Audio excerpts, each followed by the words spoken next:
नमस्कार, मैं हूं फरीद अली और आप देख रहे हैं हमारा खास शो दुनिया की खबर। सबसे पहले सुर्खियां।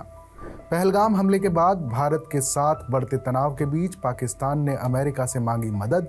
कहा, भारत पर जिम्मेदारी से पेश आने का दबाव बनाएं। यूएस विदेश मंत्री बोले, मिलकर तनाव को कम करें। पाकिस्तान ने आईएसआई चीफ असीम मलिक को एनएसए बनाया। भारत के साथ बढ़ते तनाव के बीच की नियुक्ति। अप्रैल 2022 से खाली पड़ा था पद। भारत की कार्रवाई के डर से सहमा पाकिस्तान अस्थायी रूप से बंद किया कराची और लाहौर का हवाई क्षेत्र। यूक्रेन पर रूस के हमले तेज। ओडेसा में 2 लोगों की मौत, 15 घायल। बमबारी में कई इमारतें तबाह। ट्रंप जेलेंस्की में बहस के 2 महीने बाद मिनरल डील। यूक्रेन को जंग में $350 बिलियन की मदद। अब अमेरिका को यूक्रेन से मिलेंगे दुर्लभ खनिज। चीन का बड़ा आरोप, अमेरिका से फैला था कोविड-19 वायरस। कहा, वुहान में फैलने से पहले अमेरिका में मौजूद था वायरस। कीनिया में बीच बाजार विपक्षी नेता की गोली मारकर हत्या। अफ्रीकी देश में गहराया राजनीतिक संकट। दक्षिण कोरिया के कार्यवाहक राष्ट्रपति हान का इस्तीफा। राष्ट्रपति चुनाव लड़ने की खबरों के बीच फैसला। और अब आज की खास खबर। पहलगाम हमले के बाद भारत के साथ बढ़ते तनाव के बीच पाकिस्तान ने एक बड़ा फैसला लिया है। पाकिस्तान ने अपनी खुफिया एजेंसी आईएसआई के चीफ लेफ्टिनेंट जनरल असीम मलिक को नेशनल सिक्योरिटी एडवाइजर यानी एनएसए बना दिया है। असीम मलिक का ये अपॉइंटमेंट 29 अप्रैल को हुआ था, लेकिन मीडिया को इसके बारे में बाद में बताया गया। इसे लेकर 30 अप्रैल की आधी रात को नोटिफिकेशन जारी किया गया। असीम मलिक को सितंबर 2024 में आईएसआई चीफ बनाया गया था। पाकिस्तान में 3 साल बाद एनएसए यानी नेशनल सिक्योरिटी एडवाइजर की नियुक्ति की गई है। अप्रैल 2022 में मोईद यूसुफ के बाद से पाकिस्तान में कोई एनएसए नहीं था। असीम मलिक के पास अब इस अपॉइंटमेंट के बाद 2 जिम्मेदारियां होंगी। आईएसआई चीफ के साथ ही उन्हें एनएसए की जिम्मेदारी भी निभानी होगी।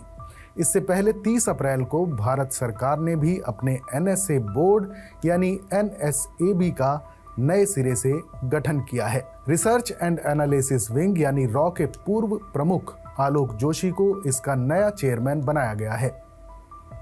भारत सरकार के इस फैसले के बाद अब एनएसए बोर्ड में 6 सदस्य भी होंगे। इनमें आर्मी, नेवी और एयरफोर्स के पूर्व अफसर भी शामिल हैं। साथ ही पूर्व डिप्लोमेट और पूर्व आईपीएस अफसरों को भी इसमें शामिल किया गया है। यह फैसला बुधवार को पीएम मोदी की अध्यक्षता में हुई कैबिनेट कमिटी ऑन सिक्योरिटी यानी सीसीएस की बैठक में लिया गया। NSA board national security council सचिवालय को इनपुट देगा।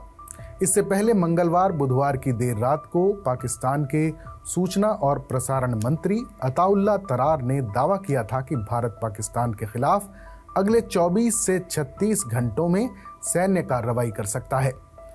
अताउल्ला तरार ने कहा था कि उन्हें काफ़ी भरोसेमंद सूत्रों से ये जानकारी मिली है कि भारत पहलगाम घटना के बहाने ऐसा कर सकता है। उन्होंने कहा कि पाकिस्तान खुद आतंकवाद का शिकार रहा है और इस संकट के दर्द को सही मायने में समझता है। हमने दुनिया में हमेशा इसकी निंदा की है। तरार ने आगे ये भी कहा कि अगर भारत कोई सैन्य हमला करता है यानी मिलिट्री एक्शन लेता है तो पाकिस्तान उसका निश्चित और कड़ा जवाब देगा। उन्होंने कहा कि हम हर कीमत पर पाकिस्तान की संप्रभुता और क्षेत्रीय अखंडता की रक्षा करेंगे।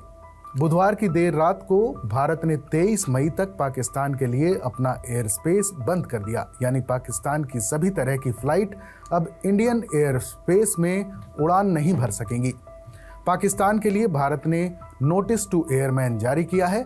इसमें कहा गया है कि अगर कोई फ्लाइट इंडियन जोन में आती है तो उस पर एक्शन लिया जाएगा।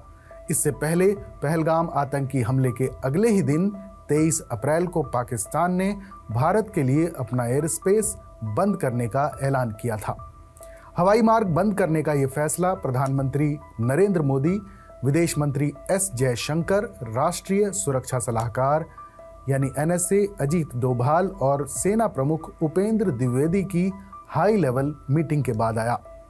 ये मीटिंग 1 घंटे चली। हालांकि ये नहीं बताया गया कि एयर स्पेस बंद करने का फैसला इसी बैठक में लिया गया। 22 अप्रैल को पहलगाम के नजदीक बैसरन घाटी में आतंकियों ने टूरिस्टों पर हमला किया था, जिसमें 26 लोगों की मौत हुई। इनमें एक नेपाली नागरिक भी शामिल था।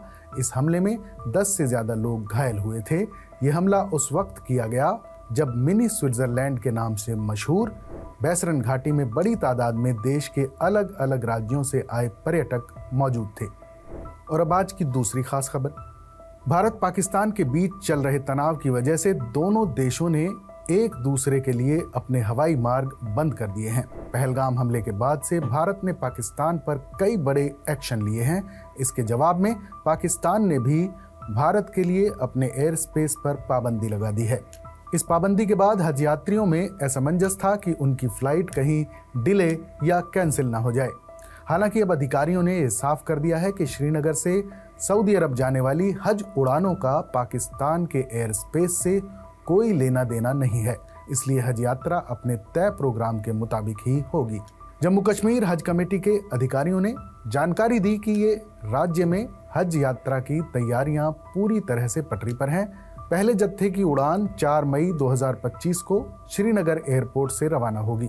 इस उड़ान के लिए हज यात्रियों को 4 मई की सुबह 5 से 5:30 बजे के बीच श्रीनगर के बेमिना हज हाउस में रिपोर्ट करने के निर्देश दिए गए हैं। हज कमेटी ने यात्रियों से ये भी अपील की है कि वो रिपोर्टिंग टाइम का सख्ती से पालन करें और अपने साथ सिर्फ वो सामान लेकर आएं जो जरूरी है या जिसकी इजाजत है। एयरलाइन द्वारा प्रतिबंधित किसी भी चीज को चेक इन लगेज में स्वीकार नहीं किया जाएगा।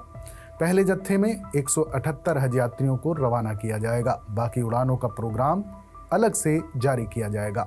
इस साल जम्मू कश्मीर से सरकारी कोटे के तहत 3600 से ज्यादा लोग हज यात्रा पर सऊदी अरब जाएंगे। वहीं हाल ही में सऊदी अरब द्वारा उम्रा, टूरिस्ट और विजिट वीजा पर अस्थायी रोक लगाए जाने से कुछ भ्रम की हालत भी बनी हुई थी।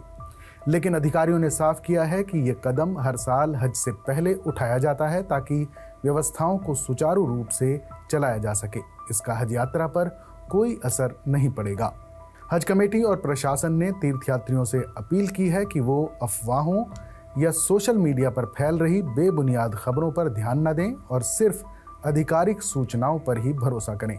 अधिकारियों ने भरोसा दिलाया है कि जम्मू कश्मीर से हज यात्रा पूरी तरह से सुचारू रूप से संचालित होगी और इसमें किसी भी तरह की रुकावट की संभावना नहीं है। हमारे इस खास शो पर अपनी राय हमें जरूर बताइएगा। बाकी देश और दुनिया की तमाम बड़ी खबरों के लिए देखते रहिए TV9 डिजिटल।